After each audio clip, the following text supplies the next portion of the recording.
संविधान सभा के इस खूबसूरत सेंट्रल हॉल में 3 साल में बहुत से प्रस्ताव, अनुच्छेद और नुक्ते रखे गए, पास किए गए और बिल्कुल अंत में पारित हुई हमारी उद्देशिका यानी प्रियम्बल, जो संविधान में सबसे पहले आती है।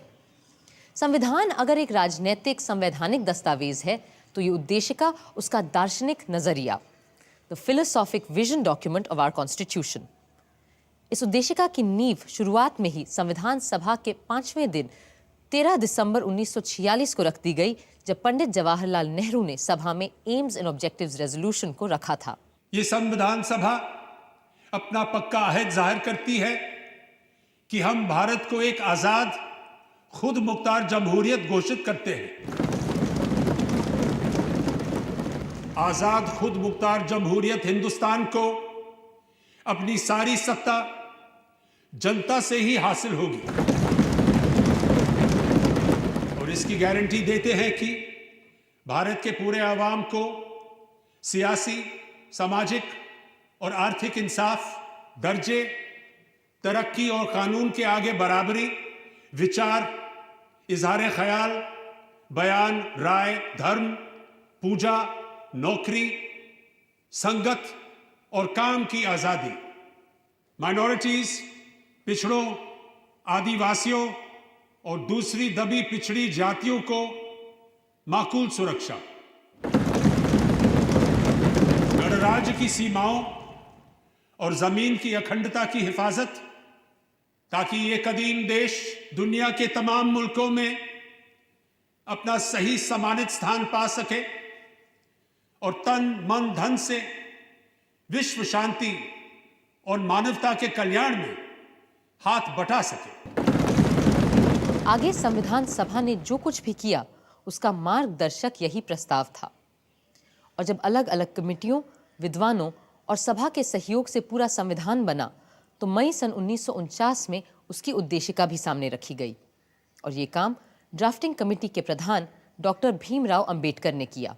We the people of India, having solemnly resolved to constitute India into a sovereign democratic republic and to secure to all its citizens justice, social, economic and political, liberty of thought, expression, belief, faith and worship, equality of status and of opportunity,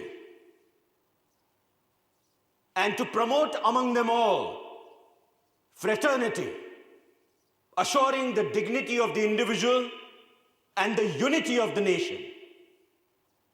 In our Constituent Assembly, this 26th day of November 1949, do hereby adopt, enact, and give to ourselves this Constitution. उद्देशिका पर बहस शुरू हुई अक्टूबर 1949 में, जब बाकी संविधान को सोचने, बनाने और लिखने का काम लगभग पूरा हो रहा था। ये वो शब्द थे जो हमारे संविधान में सबसे पहले आने वाले थे। अब हम उद्देशिका यानी प्रियम्बल पर बात करेंगे। जनाब सदर साहब, क्या यह उचित नहीं रहेगा कि स्पेशल पर हम जब नवंबर में तीसरी रीडिंग के लिए मिले तब बातचीत करें? तब तक ड्राफ्टिंग कमेटी भी अपनी फाइनल रिपोर्ट पेश कर चुकी होगी। I object to that. अगर आज हम पेश लफ्ज को ही पास नहीं करेंगे तो सेकंड रीडिंग में कोई रिपोर्ट कैसे तैयार की जा सकेगी? जीवन में पहली बार मैं मौलाना साहब से सहमत हूं और उनकी बात का समर्थन करता हूं।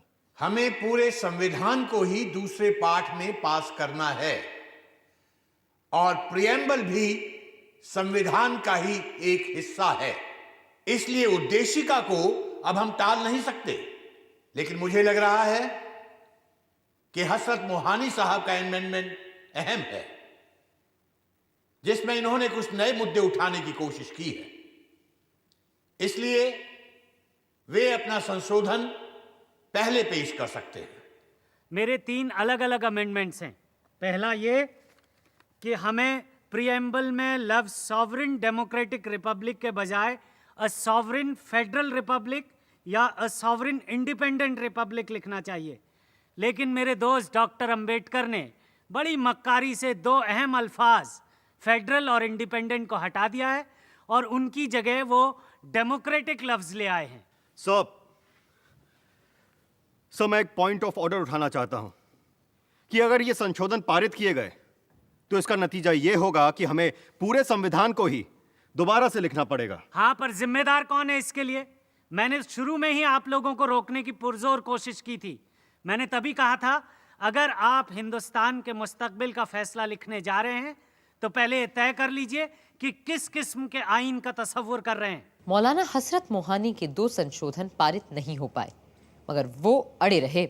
अब मेरा तीसरा अमेंडमेंट, मेरी तजवीज़ है कि लव सॉवरेन डेमोक्रेटिक रिपब्लिक की जगह हमें union of Indian socialist republics कहना चाहिए, यानी बिल्कुल यूएसएसआर की तर्ज पर UISR। क्या आप सचमुच चाहते हैं कि हमारा संविधान यूएसएसआर की तर्ज पर बनाया जाना चाहिए? लव सोवियत सुनते ही मेरे कुछ दोस्तों के कान खड़े हो जाते हैं और वो कहते हैं कि ये मौलाना तो सोवियत सरकार का एजेंट है।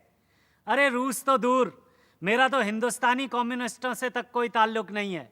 मैंने उनका साथ कब का छोड़ दिया, क्योंकि एक मर्तबा इन्होंने ये बयान जारी करने की गलती कर डाली थी कि हमें अंग्रेज़ों का साथ देना चाहिए ताकि हम मिलकर हिटलर से मुकाबला कर सकें। मैंने उसी वक्त कह दिया था, anybody who helps foreign government, especially the British government, under any terms for any motive, I say he is wrong. मौलाना साहब, हम यहां आपकी जिंदगी की दास्तान पर नहीं, हिंदुस्तान के आइन पर बात करने बैठे हैं।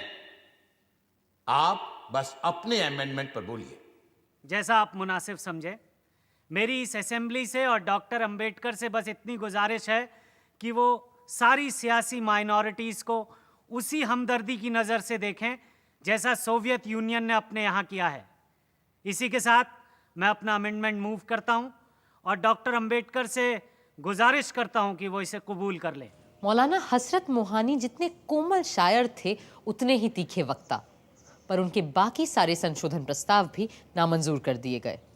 मगर दूसरे सदस्य भी आसानी से मानने वाले कहाँ थे, खास करके श्री HV कामत, जो हमारी उद्देशिका में भगवान को ले आना चाहते थे। I move the following phrase to be substituted for the proposed preamble. In the name of God, we, the people of India. Sir, the amendment is already there in the first line. My amendment means, in the name of God, we do this and that. No long speech is needed to commend this motion.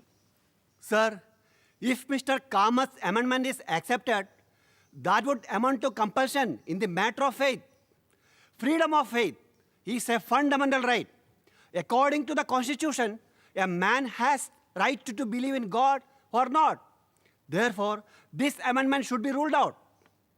Though I am myself a strong believer in God. Sir, may I move an amendment to that of Shri Kamath, that instead of in the name of God, would he be pleased to accept in the name of the goddess? Sir, it is not a matter of laughter with me. I believe in a goddess. I belong to Kamrup, where the goddess Kamakhya is worshipped. Sir, God includes goddess as well. So if we bring in the name of God at all, we should bring in the name of the goddess also. See, in my opinion, this amendment should not have been brought. But as it has been brought, this is my point of view. Now I have to put the amendment moved by Mr. Kamath to vote. Mr. President, the flame of God is invoked by every nation upon earth. And God is an impartial entity, and he should be allowed to remain so. With these words, I appeal to Mr. Kamath not to put us into any embarrassment of voting upon God. I claim a division. Sir, I want a division on this question. I also want a division. There is no alternative left to me. Those in favor may raise their hands. Those opposed may raise their hands. No. The amendment is rejected. Sir, this is a black day in our history. God save India. भगवान के अलावा महात्मा गांधी का भी मुद्दा था, जो अपने भक्तों के लिए किसी भगवान से कम नहीं थे। Sir, I beg to move कि उद्देशिका में निम्नलिखित को बदल दिया जाए। सर्वशक्तिमान भगवान जिनके प्रताप और मार्गदर्शन में हमारे राष्ट्रपिता महात्मा गांधी ने देश का नेतृत्व किया और हमें गुलामी से आजादी की ओर ले गए। आई ओपोज द अमेंडमेंट। मैं नहीं चाहता कि महात्मा गांधी का नाम हमारे संविधान में लिया जाए, क्योंकि यह संविधान गांधीवादी है ही नहीं। हमें अपने राष्ट्रपिता का नाम बहुत सोच समझकर ही इस्तेमाल करना चाहिए। ये उनके प्रति सम्मान और प्रेम का ही सबूत होगा अगर हम उनका नाम संविधान में ना ही घसीटें। आदरणीय आचार्य कृपलानी जी की अपील पर मैं अपना संशोधन प्रस्ताव वापस लेता हूं। बात सिर्फ ईश्वर या बापू के नाम की ही नहीं थी। कई लोग बहुत से नए शब्द और विचार उद्देशिका में लाना चाहते थे जो कम महत्व के नहीं थे। हम भारत के लोग भारत को एक संपूर्ण प्रभुत्व संपन्न लोकतांत्रिक गणराज्य बनाने के लिए देश के प्रत्येक नागरिक को निम्न चीजें देने का प्रण करते हैं। 1. जीवन यापन का यथोचित मौका। 2. मुफ्त और लाजमी शिक्षा। 3. मुफ्त दवा इलाज। 4. Compulsory military training. एक एक ऊंट और मोटरसाइकिल भी दिलवा दीजिए ना सबको। ये आप प्रस्तावित कीजिए ना। सर, धर्मनिरपेक्ष यानी सेकुलर शब्द को हमारे संविधान में जगह ही नहीं मिली, जबकि हमारे कई राष्ट्र नेताओं ने कई बार इस शब्द पर बहुत जोर दिया है। मैं कहता हूं कि हमें इस शब्द को अपने प्रीएम्बल में शामिल कर देना चाहिए, क्योंकि इससे माइनॉरिटीज के दिल को संबल मिलेगा और साथ ही में वो जो लोफरगिरी हमारे पॉलिटिक्स में घुस आई है वो भी थोड़ी कम हो जाएगी। सर, मैं एक और शब्द पर जोर डालना चाहूंगा और वो है समाजवाद, सोशलिज्म। मेरा पक्का विश्वास है कि भारत का भविष्य समाजवाद में ही है और मुझे समाजवादी समाज में पूरा यकीन है। संपूर्ण प्रभुत्व संपन्न यानी सॉवरेन शब्द हमारी उद्देशिका में आया है, पर आप मुझे बताएं, जो संघ व्यक्तियों का समूह हो वो संपूर्ण प्रभुत्व संपन्न कैसे हो सकता है? इसलिए मैं प्रभुत्व के विचार के ही खिलाफ हूं।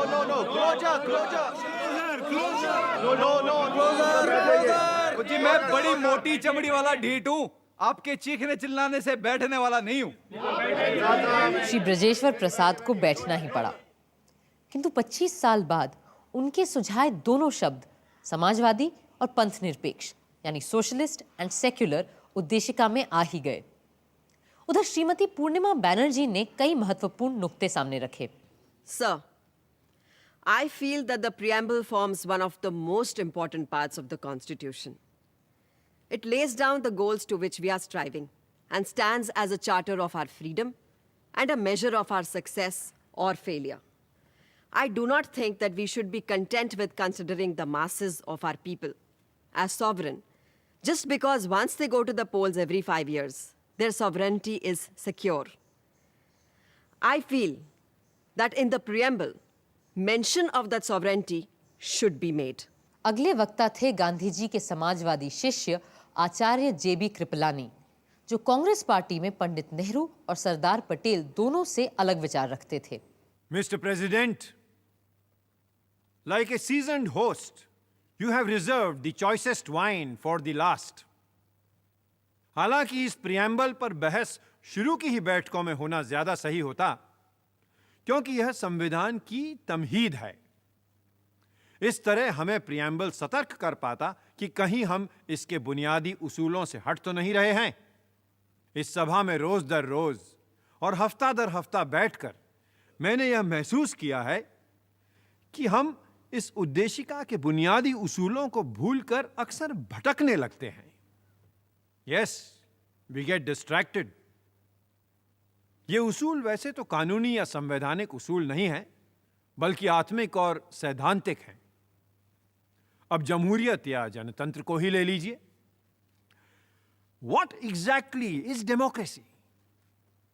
जनतंत्र एक इशारा है इंसान की बराबरी का, भाईचारे का, and it encompasses the great humane principle of non-violence. और अगर इसका आम फहम मतलब निकालें then democracy is an institution where instead of breaking heads, we simply count them. Sir फोड़े नहीं, गिने जाते हैं. सियासी रूप से आज हम एक जमहूरियत हैं, लेकिन आर्थिक रूप से हम ऐसे अलग अलग वर्गों में बंटे हुए हैं जिनकी सीमाओं को लांघना नामुमकिन सा हो जाता है. मेरा भी यही मानना है कि लोकतंत्र में जाति प्रथा का कोई स्थान हो ही नहीं सकता. लिहाजा हमें जात पात और वर्ग वर्ण को खत्म करना ही होगा, वरना हम कभी जनतंत्र की शपथ नहीं उठा पाएंगे. 3 साल बाद भी हमेशा की तरह नजीरुद्दीन अहमद साहब का स्वर विरोधी ही रहा. I would like to submit, sir, that the success of a democracy depends on its actual working and has nothing to do with what is stated in the preamble or the constitution.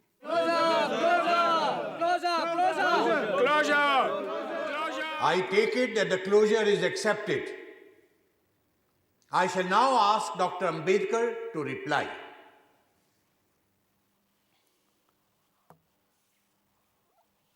Sir, the point in the amendment which is supposed to make it different from the preamble drafted by the drafting committee lies in the addition of the words, "the people from whom is derived all power and authority." So why don't you accept it?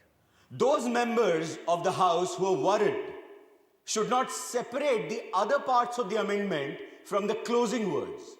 We, the people of India, in our Constituent Assembly, this day, do hereby adopt, enact, and give to ourselves this Constitution. Reading it in that fashion. महोदय, कौन सी जनता?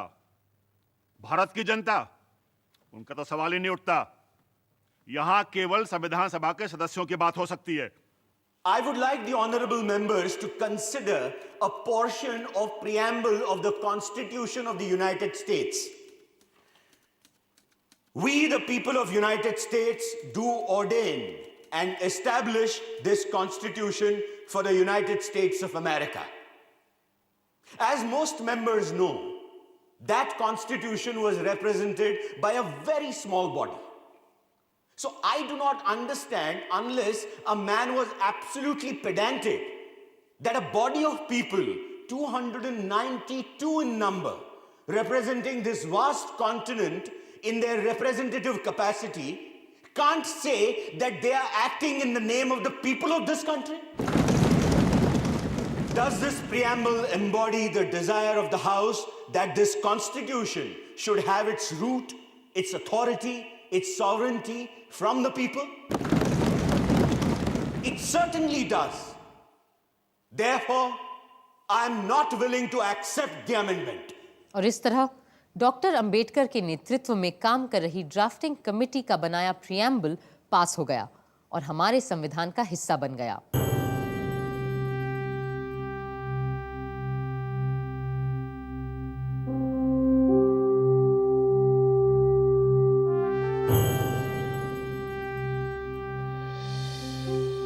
साल की अथक मेहनत रंग ला रही थी और सदियों से अंग्रेजों की गुलामी और राजे रजवाड़ों की दास्ता में बंधा देश आज अपनी मर्जी से अपने बनाए रास्ते पे चलने जा रहा था. जहां खुशी की लहर थी, वहीं थोड़ा डर भी था. जैसा कि डॉक्टर अंबेडकर ने कहा, आजाद होकर हमने हर बात के लिए अंग्रेजों को दोष देने का हक खो दिया है. अब अगर कुछ गलत होता है तो इसके लिए कोई और नहीं, हम ही दोषी होंगे. मगर फिर भी सब आशावान थे और बड़ी भावुक और दार्शनिक भाव से आने वाले कल और अपने संविधान की ओर देख रहे थे. Mr. President, sir, coming as I do from a community that has produced Dr. Ambedkar, I feel proud that his capacity has been recognized now, not only by the Harijans, but by all communities that inhabit India. At one time, dogs and swine might enter the sacred precincts of temples, but the shadow of an untouchable was considered a great abomination. I feel proud, sir, that by the Article 29, that slur has been removed away. In conclusion, I may, on behalf of the members of the Harijans that are present in this house and of Harijans outside, assure you and the August Assembly and the government that we Harijans... Sir, do we not represent the Harijans? We come under the special label of Harijans, sir. On behalf of the Harijans, I may assure you and the future government of India that the Harijans to the last man will uphold the constitution that has been passed by the Constituent Assembly and work it to the very letter and spirit.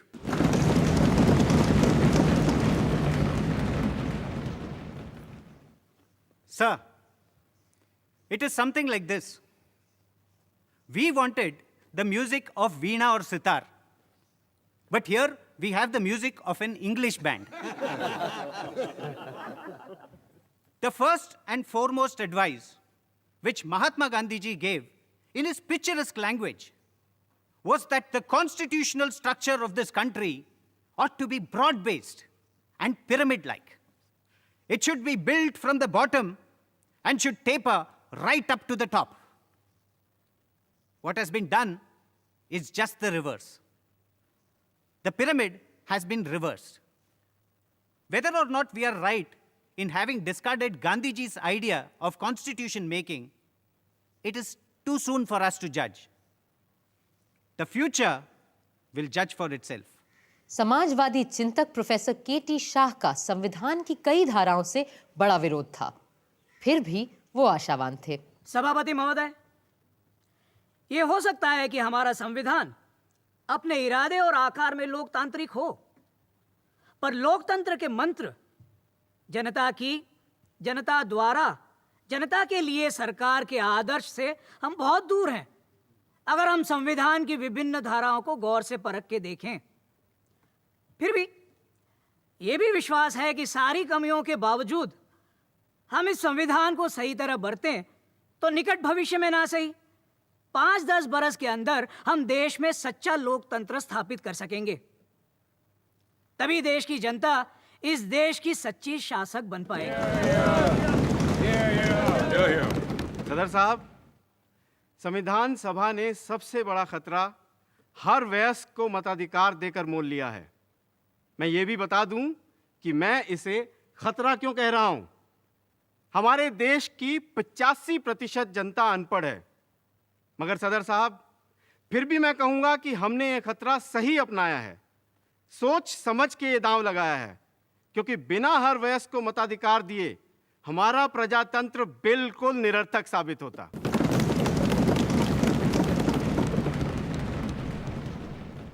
Mr. President, sir, so far as this Constitution is concerned, the greatest wonder is that we have finished it. The greatest defect with the drafting committee, however, was that their minds were continually changing. In fact, these changes were so apparent and so persistent and almost of such daily occurrence that these have resulted in many contradictions. I should submit that the Constitution is so badly drafted that it will be a lawyer's paradise. I suppose I must come to a close. I owe some apology to this House for criticizing the the drafting committee in this manner. But thanks are also due to the drafting committee for the troubles that they have been put to. तारीफ और आलोचना का सिलसिला अगले दिन भी चलता रहा, पर संविधान के कटु से कटु आलोचक भी इतने बड़े काम को अंजाम देने वालों की तारीफ ही कर रहे थे। अध्यक्ष महोदय, जो लोग इस बिना पर, इस संविधान पर अपने आपत्ति जाहिर कर रहे हैं कि इसे एक ही पार्टी ने तैयार किया है, मैं सिर्फ यह कहना चाहूंगा कि वे उन प्रोविजंस की ओर ध्यान दें जो संविधान के संशोधन के बारे में फ्रेम किए गए हैं। तब उन्हें पता चलेगा कि यदि वे संविधान को बदलना भी चाहे, अगर यही उनकी मंशा हो और इसके लिए वे जनता की पूरी सहमति भी प्राप्त कर सके, तो पूरा संविधान उलट कर सकते हैं।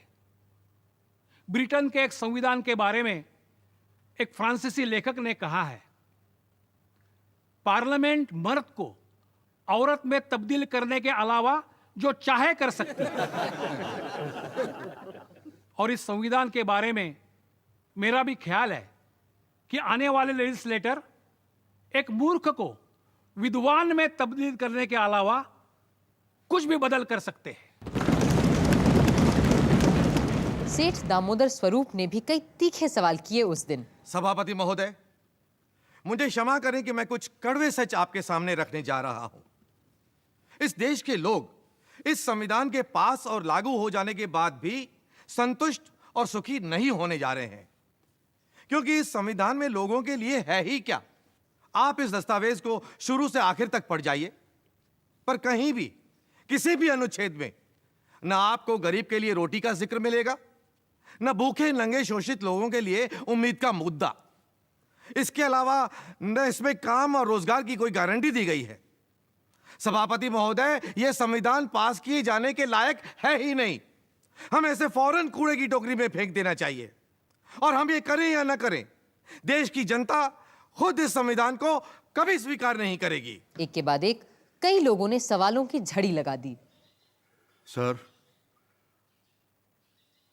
हमने हर इंसान को समता तो दी है, पर इस संविधान में स्वतंत्रता को हमने नजरअंदाज कर दिया है। मैं यह सोच भी नहीं सकता था कि स्वतंत्र भारत के संविधान में बिना मुकदमे की हिरासत की इजाजत को मौलिक अधिकारों में जगह मिलेगी। अपनी जवानी के 10 साल बरतानी गुलामी के दिनों में जालिम जेलों और काल कोठरियों में बिताने के बाद मैं अच्छी तरह जानता हूं कि बिना मुकदमे की कैद में रहने वालों को किन यंत्रणाओं से गुजरना पड़ता है। मैं कभी किसी ऐसे प्रावधान का समर्थन नहीं कर सकता। कुछ का कहना था कि संविधान में बहुत सी बेकार की चीजें भी शामिल कर ली गई हैं। Sir, I cannot understand why we had to go to such details as to put in the salaries of high dignitaries of the state, like the president and the salaries of judges in the Constitution.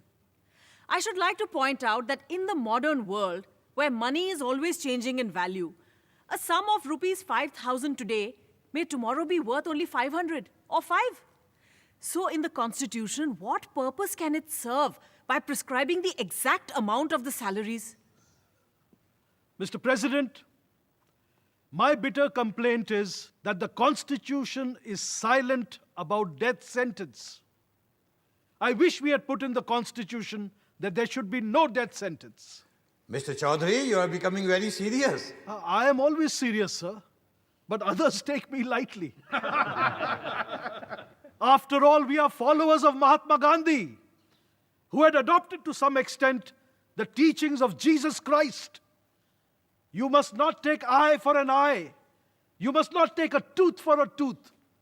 You must not take a life for a life. Shri Brajeshwar प्रसाद ने तो संविधान का विरोध करने का एक अलग तरीका ही इजाद किया। मिस्टर प्रेसिडेंट, सर, मैं इस कॉन्स्टिट्यूशन को अपना कंडीशनल और आधा अधूरा पूर्ण समर्थन देने के लिए खड़ा हुआ हूं। यदि इसमें हिंदी भाषा और अस्पृश्यता उन्मूलन जैसी चीजें ना होती तो मैं इसका समर्थन कर ही नहीं सकता था। मैं केवल इस बात के लिए संविधान का समर्थन करता हूं कि ये यूनिटरी है, पर फेडरलिज्म, सूबों की एनाटॉमी, पार्लियामेंटरिज्म, एडल्ट फ्रेंचाइज और फंडामेंटलाइज का मैं घोर विरोधी हूं। मेरी ऑनरेबल मेंबर से ये अपील है कि वो अपनी बात जरा धीरे धीरे कहें। तूफान महल की तरह दौड़ दौड़ मत जा। जी, मैं धीरे धीरे ही बोलता, अगर सदर साहब मुझे अपनी बात कहने का थोड़ा और वक्त देते। खैर, हमारे महान महात्मा गांधी जी खुद विकेंद्रीकरण या डिसेंट्रलाइजेशन के हामी थे। उनके लिए डिसेंट्रलाइजेशन राम राज्य की तरह ले जाने वाला रास्ता था। सिर्फ एक अहिंसक समाज में जहां हर तरह की हिंसा समाप्त हो चुकी हो, हम विकेंद्रीकरण की बात सोच सकते हैं। भाई, मुझे 1-2 मिनट और देंगे क्या आप? बिल्कुल नहीं, बल्कि आप अपना भाषण मुझे दे दीजिए। तो इसे पढ़ा हुआ मान लीजिए। और इस तरह आया सभा का आखिरी ऐतिहासिक दिन। इस दिन भी कई लोगों को बोलना था और श्री महावीर त्यागी ने बड़े पते की बात की। हालांकि मैं हर तरह से इस संविधान की इज्जत और तारीफ करता हूं, मगर फिर भी एक चीज यहां ऐसी है जिसका मुझे बड़ा डर है, और ये डर मुझे उस वर्ग से है जिसे हर जगह लोकतंत्र पैदा करता आया है, और वो है ऐसे लोगों का वर्ग जिनके लिए राजनीति ही उनका जरिया या माश बन जाता है, उनका पेशा, उनका धंधा बन जाता है। अगर हमारा लोकतंत्र भी ऐसे लोगों के हाथ आ गया जिनके पास और कोई काम ही नहीं सिवाय पार्लियामेंट की मेंबरी और मंत्री बन जाने के, तब तो हमारे लोकतंत्र को डूबने से कोई नहीं बचा सकता। इस बात का मुझे पक्का यकीन है। तजम्मुल हुसैन साहब ने पाकिस्तान के संविधान की चर्चा की। जनाब सदर साहब, हम पर बार बार यह तोहमत लगाई गई है कि हमने अपना आयन तैयार करने में बहुत ज्यादा वक्त लगा दिया है। इस तरह के एतराज करने वालों को मैं एक बात याद दिला देना चाहता हूं कि दो मुल्कों ने एक ही दिन, तकरीबन एक ही तारीख को अपने अपने आयन तैयार करने का बीड़ा उठाया था। हम तो हमारा काम पूरा कर चुके, अलबत्ता हमारा पड़ोसी देश अभी भी अपने पहले कदम से आगे नहीं बढ़ पाया है। पाकिस्तान का संविधान बनने में 3 नहीं पूरे 25 बरस लगे और उनका संविधान सन 1972 में जाकर बन पाया। मगर हमारा संविधान सोचने, बनाने और लिखने में सबसे बड़ा हाथ बटाने वाले डॉक्टर भीमराव अंबेडकर संविधान सभा के आखिरी ऐतिहासिक वक्ता के रूप में खड़े हुए।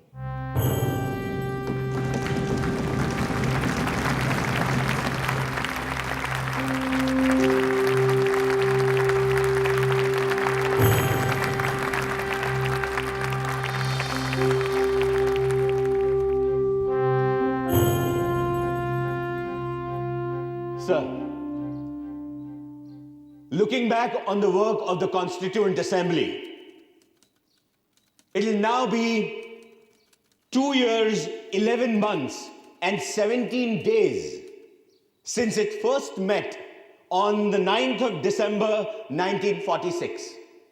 During this period, the Constituent Assembly has altogether held 11 sessions.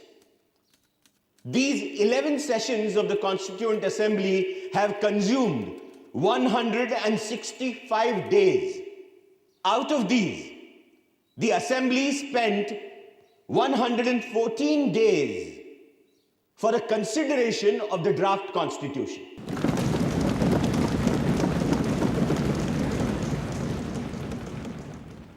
Coming to the drafting committee, it was elected by the Constituent Assembly on 29th of August 1947. Since August 30th, it sat for 141 days, during which it was engaged in the preparation of the draft Constitution. Mr. Naziruddin Ahmed has coined a new name for the drafting committee. He calls it a drifting committee. Mr. Naziruddin must no doubt be pleased with his hit, but he evidently does not know that there is a difference between drift without mastery and drift with mastery. If the drafting committee was drifting, it was never without mastery over the situation. It was not merely angling with the off chance of catching a fish. It was searching in known waters to find the fish it was after.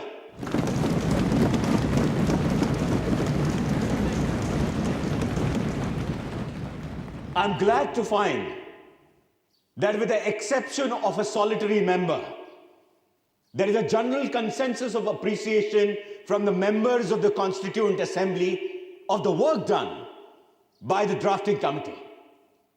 I feel so overwhelmed that I cannot find adequate words to express fully my gratitude to them.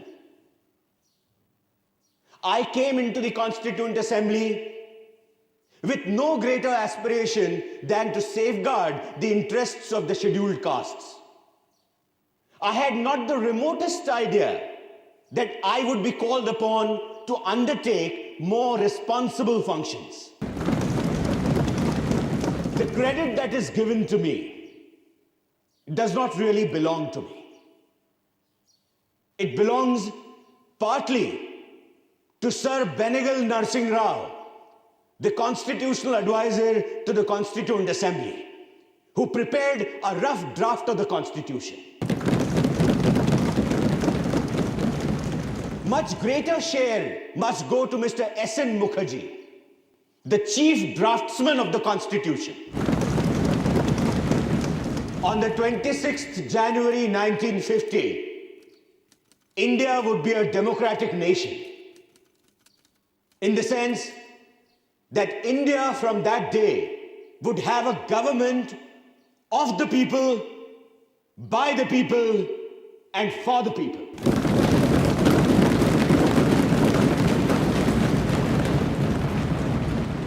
A thought comes to my mind. What would happen to her democratic constitution? Will she be able to maintain it, or will she lose it again? If we wish to maintain democracy not merely in form, but also in fact, what must we do? The first thing in my judgment we must do is to hold on to constitutional methods of achieving our social and economic objectives. It means we must abandon the bloody methods of revolution. It means that we must abandon the method of civil disobedience, non-cooperation, and satyagraha. Where constitutional methods are open, there can be no justification for these unconstitutional methods. These methods are nothing but the grammar of anarchy.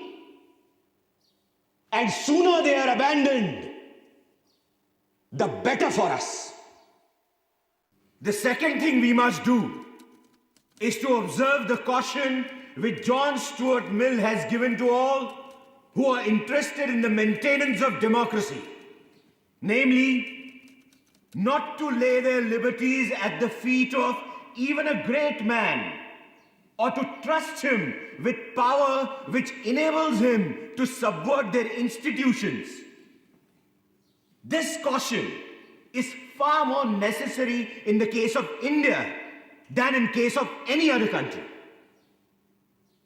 For in India, bhakti, or what may be called the path of devotion or hero worship, plays a part in its politics unequaled in magnitude by the part it plays in the politics of any other country in the world. The third thing we must do is not to be content with mere political democracy. These principles of liberty, equality, and fraternity are not to be treated as separate items in a trinity. Liberty cannot be divorced from equality. Equality cannot be divorced from liberty. Nor can liberty and equality be divorced from fraternity. On the 26th of January 1950, we are going to enter into a life of contradictions. In politics, we will have equality. And in social and economic life, we will have inequality. In politics, we will be recognizing the principle of one man, one vote, and one vote, one value.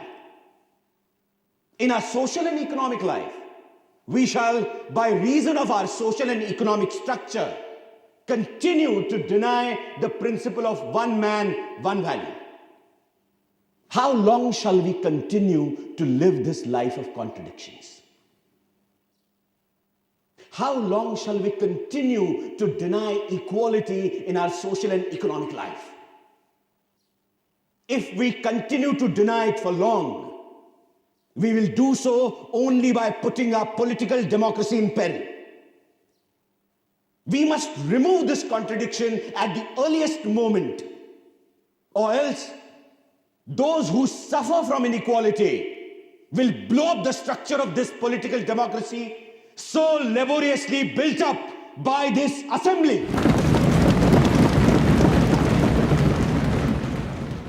Doctor Ambedkar के बोले गए शब्द आज भी जैसे इस सदन में गूंजते रहते हैं। अब सिर्फ एक काम बचा था, संविधान का अनुमोदन और उस पर सारे सदस्यों के हस्ताक्षर। It now remains to put the motion moved by Dr. Ambedkar to the vote of the House. The question is that the constitutions settled by this assembly be passed. The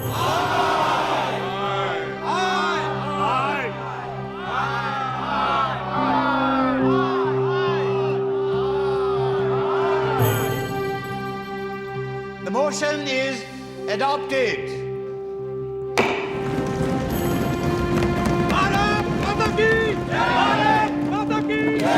Bharat माता की जय! भारत माता की जय! वंदे मातरम! वंदे मातरम! वंदे मातरम! महात्मा गांधी की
हम चाहे दुनिया का सबसे सुंदर संविधान क्यों न बना लें, पर वो भी बेकार साबित होगा अगर उसे अमल में लाने वाले लोग ना हुए।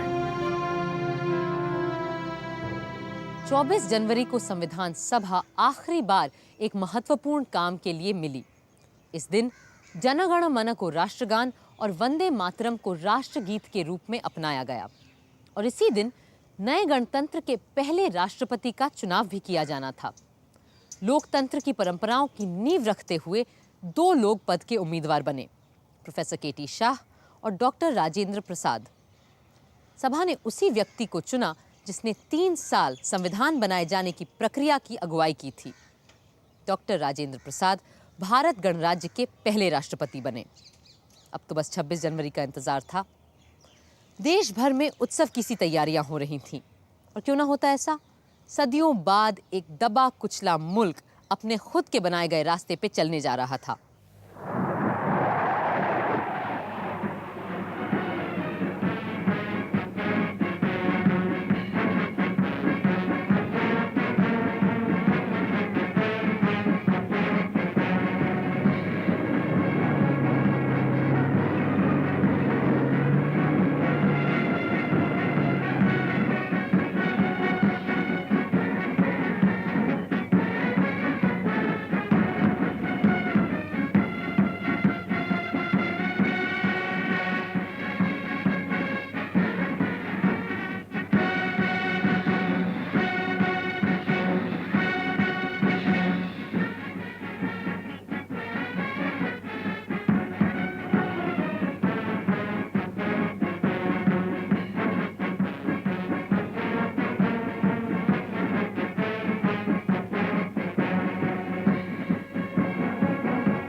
संविधान के बनने से लेकर अब तक हमने लगभग 100 बार अपने आईन को बदला है। कभी किसी परिस्थिति के बदल जाने पर, कभी किसी अनुच्छेद को स्पष्ट करने के लिए, कभी किसी राजनीतिक पार्टी के अपने स्वार्थ को सिद्ध करने के लिए, तो कभी उन स्वार्थों को फिर निरस्त करने के लिए और कभी डायरेक्टिव प्रिंसिपल्स को और सार्थक बनाने के लिए। जैसा कि विद्वान ग्रैनविल ऑस्टिन ने लिखा है, equipped with the basic qualifications, attitudes and experience for creating and working a democratic constitution, Indians did not default their tryst to a destiny. यानी गणतंत्र चलाने के गुणों और अपने हुनर, हौसले, हिम्मत की बदौलत हिंदुस्तानियों ने किस्मत से मिलन की लगाई ये बाजी हारी नहीं, जीत ली है।